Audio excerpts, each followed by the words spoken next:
होता है तो उसे भी संक्षिप्त संक्षिप्त यानी थोड़े में 5 स्कंदों के साथ बना हुआ ये उपादान मतलब आसक्ति अटैचमेंट ये दुख देने वाला होता है।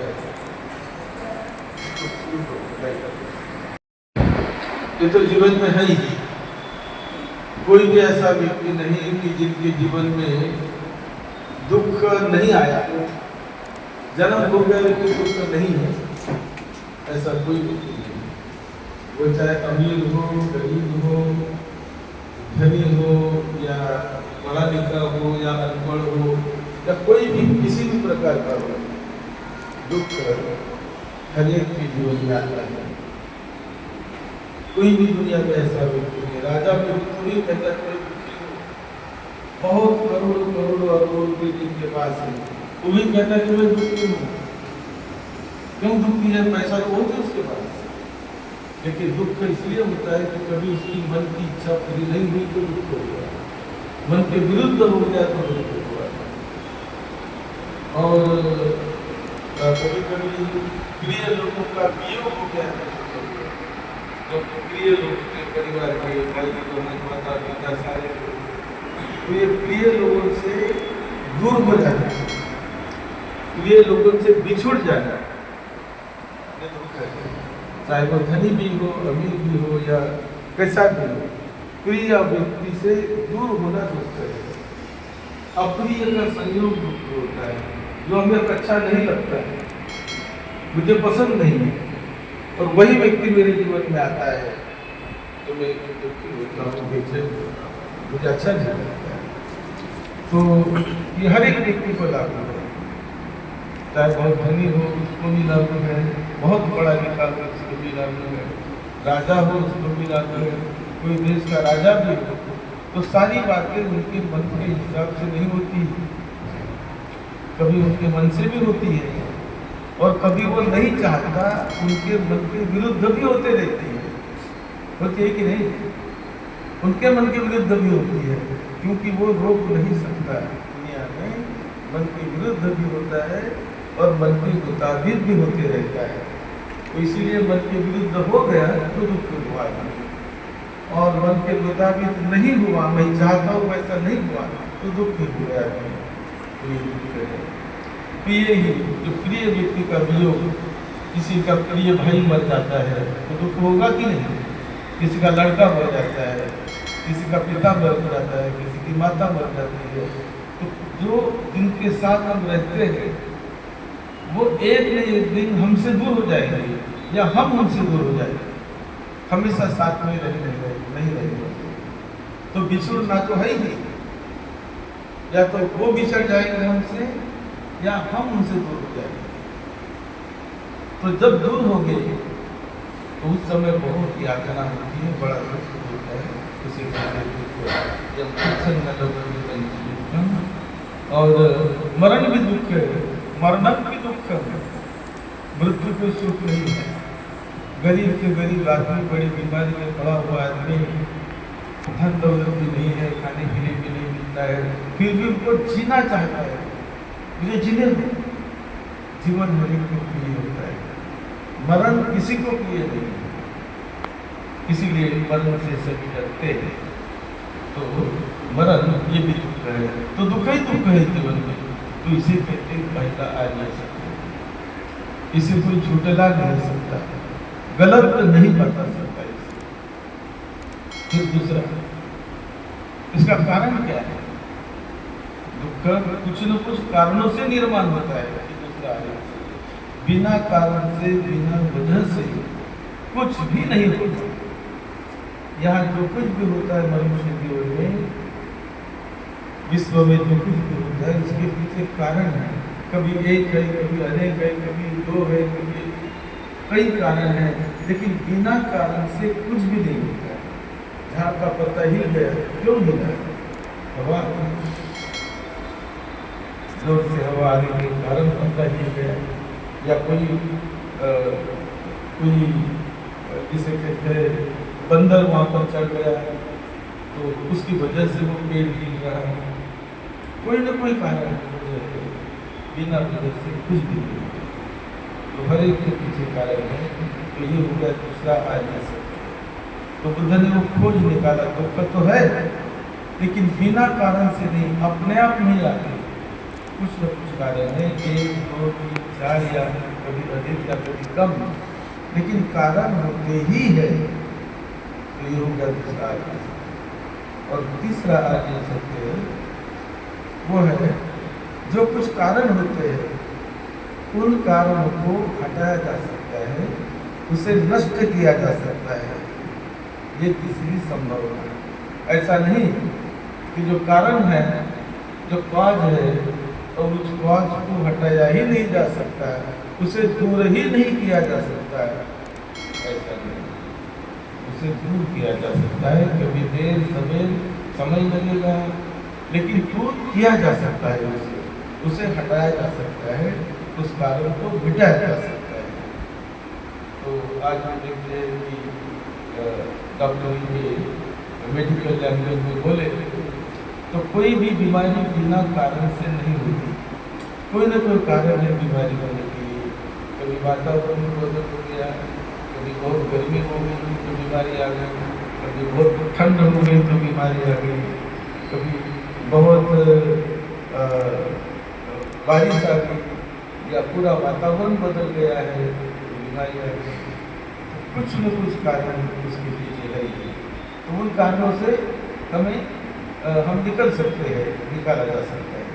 तो बीमारी कुछ न कुछ कारणों से आती है, अपने आप बिना कारण से बीमारी नहीं आती। कोई न कोई कारण होता है तब बीमारी आती है। तो ये सत्य है, इसे कोई असत्य नहीं कह सकता। और फिर बीमारी को नष्ट करने वाली दवा होती है। तो जो निष्णात डॉक्टर होते हैं वो जानते हैं कि इस रोग पर कौन सी दवा मुझे देनी है, इस पर कौन सा इलाज मुझे करना है। तो ये जो एक्सपर्ट डॉक्टर होते हैं वो देखते बराबर, बॉडी देखते बराबर, रिपोर्ट देखते बराबर उनको पता चलता है कौन सी बीमारी इस व्यक्ति को हुई और इसे कौन सी दवा मुझे देनी है। तो वो प्रज्ञा बुद्धि से विचार करके सोचता है और सही दवा देता है तो उसकी बीमारी हट जाती है। ऐसी कोई बीमारी नहीं जो हटेगी नहीं। आज जब कैंसर कहते हैं, कैंसर की बीमारी भी खत्म की जा सकती है। कोई भी बीमारी ऐसी नहीं जो खत्म नहीं होती, उन्हें खत्म किया जा सकता है, उसका इलाज खोजा जा सकता है। तो ये है तीसरी सच्चाई। और फिर चौथी सच्चाई कौन सी? चौथी सच्चाई है कि डायरेक्ट रास्ता, इलाज, डायरेक्ट औषध देना, दवा देना। तो ये होगी चौथी सच्चाई। तो 4 सत्यता को तथागत ने बताया, तथागत ने जाना। ये 4 सत्यता को जब हम देखते मानते हैं तो ये बुद्ध धर्म का बेस है, इसीलिए इसको समझना चाहिए। और ये जो मैंने बताया कि 9 प्रश्न पूछे जाते हैं, तो कौन से 9 प्रश्न? उस पर मैंने आपको एक नाम कीन, दुई नाम कीन, तीनी नाम कीन, तीसरो वेदना, चत्वारी नाम कीन, चत्वारी अरिय सत्यारी, 4 आर्य सत्य, पंच नाम कीन, 5 चीज कौन सी है जीवन में? तो पंचनाम की पंचोपादान खंदा दुख, 5 स्कंध के साथ उपादान होना ये दुख है। और 5 स्कंध यानी रूप, वेदना, संज्ञा, संखार और विज्ञान, ये बॉडी को 5 स्कंधों में बांटा जाता है। ये जिसे हम ह्यूमन बॉडी कहते हैं, ये ह्यूमन बॉडी नाम रूप से भी साथ ह्यूमन बॉडी जुड़ी हुई है। ह्यूमन बॉडी जो है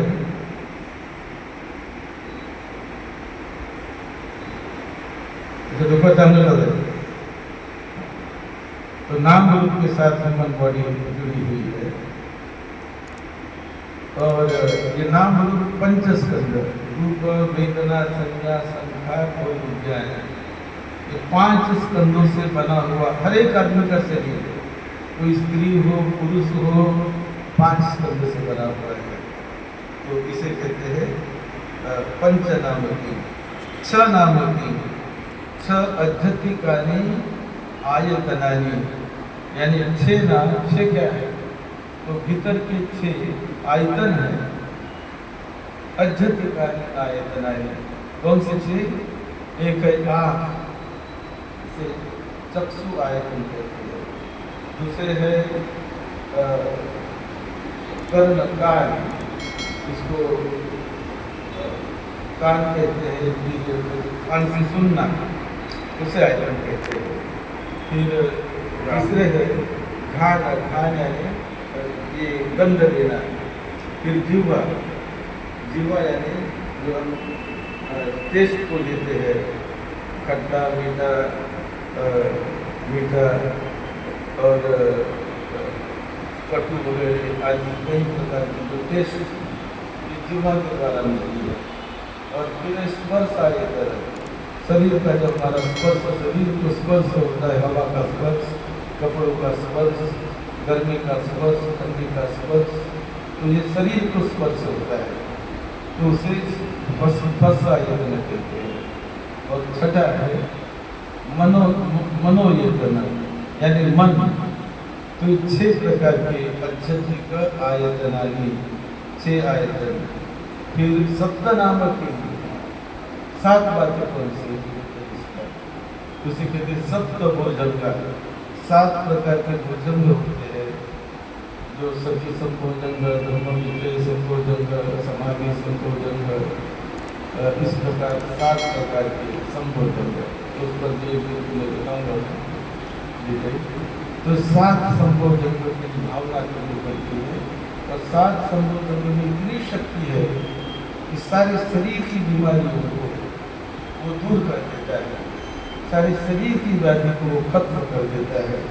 ये शक्ति होती है 7 संभोजन में। फिर सप्त नामकी, तो 7 संभोजन। 8 नामकी, 8 बातें कौन सी है? अरियो 8 तो मुक्तो, जो दुख मुक्ति का रास्ता बुद्ध ने बताया, उसे कहते आर्य अष्टांगी मार्ग। ये जो 8 अंग में समाया हुआ है, उसके 3 स्कंध होते हैं, शील, समाधि और प्रज्ञा। तो ये 3 स्कंध और 8 उसके सम्मा वाचा, सम्मा कमंतो, सम्मा आजीवा, सम्मा सती, सम्मा समाधि, सम्मा दिट्ठि और सम्मा सती, सम्मा प्रज्ञा। इस प्रकार ये 8 प्रकार के जो हमने आपको सिखाया है। और ये जो 8 अंग अरियो हो, और फिर एक बड़ी महत्व की बात और बुद्ध ने जो बताई, नव नाम की 9 चीजें क्या है? तो नव नाम में नव सत्ता वासा, 9 प्रकार के सत्व होते हैं, जीव सत्व।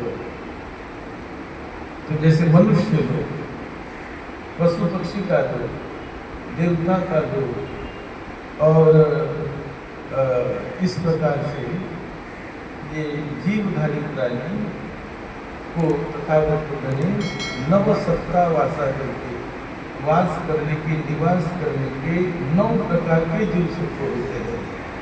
तो ये बहुत बड़ी बात है जो तथागत बुद्ध ने सोच कर बताई। इसके ऊपर भी आपको मैं बताऊंगा नव सत्ता वासा क्या है। और फिर 10 नाम की, 10 नाम की। तो 10 नाम में बुद्ध बताते हैं, दसंगी ही समन्नागतो अरहाति इच्छति, यानी 10 अंग के प्राप्त होने से, या अध्यात्म है, 10 अंगों के प्राप्त होने से वो अर्हत हो जाता है। तो इस प्रकार बुद्ध, तथागत बुद्ध अर्हत थे और बहुत लोग अर्हत बने। तो ये 10 अंग के होने से वो अर्हत बनता है। तो ये तथागत बुद्ध ने बताया है। अब ये 10 अंग कौन से? 10 तथागत बुद्ध के 10 अंग को 10 बलानी भी कहते हैं कि 10 प्रकार की शक्ति 10 प्रकार के बल जो आदमी हासिल कर सकता है, तो कौन से 10 बल? तथागतानि दशबलानि। तो ये मध्यम निकाय में इसका विवरण बड़ा अच्छी तरह दिया हुआ है। तथागतो ठानं च ठानको अठानं च अठानको यथाभूतं प्रजानाति।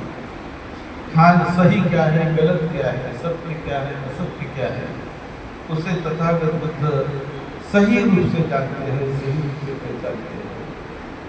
फिर दूसरा, तथागतो अतीतानागत पच्चुपन्नानं कम्म समादानानं ठानसो हेतुसो विपादयता भूतं प्रजानाति।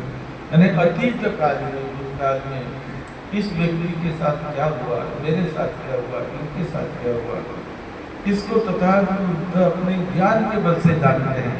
किसी भी व्यक्ति को देखते बराबर तथागत बुद्ध को उनके पूर्व जन्म का पता चलता है कि ये पूर्व जन्म में कैसा था, कहाँ जन्म हुआ इसका, कौन इसके माता पिता थे, कौन से शहर में इसने जन्म लिया, और कब इसकी मृत्यु हुई, कैसे मृत्यु हुई, किस कारण से मृत्यु हुई, आदि चीज उनको पता चलती है। तथागत बुद्ध को किसी भी व्यक्ति के बारे में उनको पता चलता है।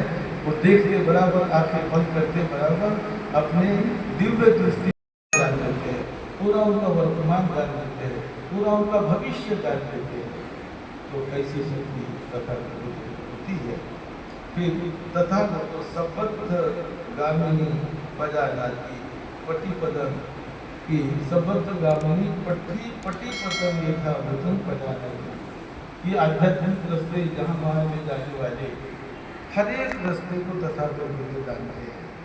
ये रास्ता कहाँ ले जाने वाला है, कैसी इसकी उत्पत्ति हुई, क्यों लोग इसको मानते हैं, क्या इसका अंत है, क्या इसके वास्तविकता है, इसका पूरा ज्ञान तथागत बुद्ध को होता है। ये उनका तीसरा ज्ञान है। फिर चौथा, तथागतो अनेक धातु नाना धातु लोके यथाभूतं प्रजानाति। कई प्रकार के जो धातु ये है, जैसे अग्नि धातु, वायु धातु आदि, ये तो 4 महाधातु है। उसके अलावा भी जो कई प्रकार की धातु ये होती है, यानी आइटम वस्तु ये कई प्रकार की होती है, तो उन्हें तथागत बुद्ध उन्हें वो जानते हैं, पहचानते हैं। फिर तथागतो सत्तानं नाना विमुक्ति यथाभूतं प्रजानाति। यानी कौन व्यक्ति कैसे मुक्त हो सकता है, कौन से रास्ते से उसे मुक्ति मिल सकती है, इसका ज्ञान उसे देखते बराबर बुद्ध को होने लगता है। तो कोई भी कैसा भी आदमी उनके पास आए तो उससे देखते बराबर उनको ज्ञान हो जाता है, उसके जीवन के पूर्व जीवन का ज्ञान होता है, उनके वर्तमान जीवन का ज्ञान होता है, उनके भविष्य जीवन का ज्ञान होता है। और तथागत बुद्ध अपने चित्त से दूसरे हर किसी व्यक्ति को जानते हैं, किसी पशु पंछी के भी चित्त को वो जानते हैं कि ये पशु पंछी इसकी क्या गति है, कहाँ से ये पैदा हुआ, क्या इसका भविष्य होगा, तो ये भी तथागत बुद्ध जानते हैं। इसी प्रकार कई कहानियाँ हैं ऐसी तथागत बुद्ध। तथागतो परसत्तानं परभुक्तदानं इंद्रिय परोपरियं यथाभूतं प्रजानाति। उनकी जो ज्ञानेन्द्रिय, प्रज्ञा इंद्रिय कैसी कैसी होती है, उसे भी तथागत बुद्ध जानते हैं। के साथ तथागतो ध्यान विमोक्तं समाधि समापत्तिनं संखिलेशं गोवादं उत्थानं यथाभूतं प्रजानाति। कि ज्ञान के बारे में, ध्यान के बारे में कई अवस्था को बुद्ध जानते हैं। इसको कौन सा ज्ञान लेना चाहिए, क्या बताना चाहिए, किसी को कौन सा रास्ता दिखाना चाहिए, इसका पूरा ज्ञान तथागत बुद्ध को होता है। तो वही ये 7वां ज्ञान है। फिर तथागतो अनेक विहितं उभय निवासं अनुसरति यथा उभय निवासं अनुसरति सेयथा दिन एकं पिजाति द्वे पिजाति सं पिजाति सवर्तन कपड़े विवर्तन कपड़े अनुसरति। यानी तथागत बुद्ध कई जन्मों को वो जानते हैं, अपने 1 जन्म को, 2 जन्म को, 100 जन्म को, 1000 जन्म को, लाख जन्मों को अपने जानते हैं, एक कल्प को जानते हैं, दो कल्पों को, संवट कल्प, वट कल्प, यानी कल्प का निर्माण कैसे हुआ उसे जानते हैं, उसका अंत कैसे होता है उसे जानते हैं, और भी कल्प कैसे निर्माण होता है उसे भी जानते हैं। तो कल्प की, एक कल्प की उम्र करोड़ों करोड़ों अरबों वर्ष होती है। तो इतना विज्ञान बुद्ध को होता है कि करोड़ों करोड़ों अरबों वर्ष तक की वस्तु को, चीज को यदि वो अपने ध्यान में लाए तो उसे वो जान सकते हैं। इसलिए कहा तथागतो कुबे निवासन अनुसरती संवट कप्पे विवट कप्पे, यानी जो मैंने अभी बताया, तो उन कल्प के निर्माण होने को जानते हैं, उसके अस्तित्व को जानते हैं और उसके नष्ट होने को भी जानते हैं। फिर 9वां ज्ञान, तथागतो दिव्येन चक्षुना विशुद्धेन अतिकंठमानुषकेन सत्ये पश्यति चवमाने उपपद्यमाने हीने वनिते दुर्बले सुगते दुर्गते यथा वदन कमुपगे सत्य बदायाति। यानी किसी भी सत्व के, किसी भी व्यक्ति के भविष्य को बुद्ध जानते हैं कि ये कैसे मुक्त होगा, कैसे दुख से निकल सकता है, और ये उत्पन्न कैसे हुआ, प्रणीत है इसका चित्त या दूषित है इसका चित्त, सुगति में जाने वाला है या दुर्गति में जाने वाला है, कहाँ इसकी गति होगी, ये सब उस व्यक्ति को देख के बराबर पहचान करते हैं। फिर से तथागतो आसमानं खया अनासमं चेतो विमुक्तिं प्रज्ञा विमुक्तिं दिठेव धम्मे स्वयं अभिया सत्य कृत्वा उपसंपदं विरति। यानी 10वां आसमानं खया अनासमं, इस सारे आश्रम का क्षय करके आश्रम मुक्त होकर कामाश्रव, भवाश्रव, अविद्याश्रव, ऐसे 3 प्रकार के जो आश्रम होते हैं वो सारे आश्रम से, सारे उस तृष्णा से, आसक्ति से वो पूरी तरह मुक्त हुए होते हैं, और मैं मुक्त हो गया हूँ इसे भी वो जानते हैं और दूसरों को भी वो जानते हैं। तो इस प्रकार उपसंपत्ति को सारी तथागत बलानी, तो सारी बुद्धों को जब बुद्ध समझा जाए कि तथागत के कौन से बल होते हैं, ये मध्यम निकाय में तथागत बुद्ध ने इस 10 बल की बात कही। और तथागत बुद्ध कहते कि जो भी कोई बुद्ध होगा, मैं ही बुद्ध हूँ ऐसी बात नहीं, मेरे पहले कई बुद्ध हो गए, तो जो भी कोई बुद्ध होगा वो इस 10 बल को प्राप्त करके ही बुद्ध होता है। मेरे बाद में कोई होगा तो इस बल को प्राप्त करेगा। तो ये तथागत के 10 बल ऐसा कहा जाता है। तो इस प्रकार जिस रामगढ़ प्रश्न में ऐसी निश्चित बात आती है, 1 से शुरू होकर 10 तक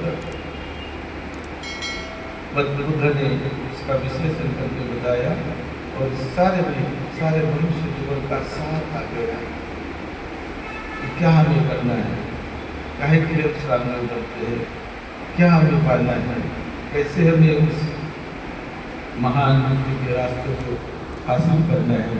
ये रास्ता आध्यात्मिक रूप से, विपश्यना के माध्यम से, ध्यान के माध्यम से सिखाया। तो हम सभी ने जागरूक रहकर उसे जानना है, समझना है। आप सबका मंगल हो, सब उसको समझने का प्रयास करें और ज्ञान के रास्ते पर ही चलना सीखे। बुद्ध का मार्ग ज्ञान का मार्ग है, सत्य का मार्ग है, सच्चाई का मार्ग है, जो सच्चाई परम सच्चाई तक ले जाता है और अनंत सुख शांति तक पहुँचाता है। आप सबका लोगों को सुख शांति मिले। सारा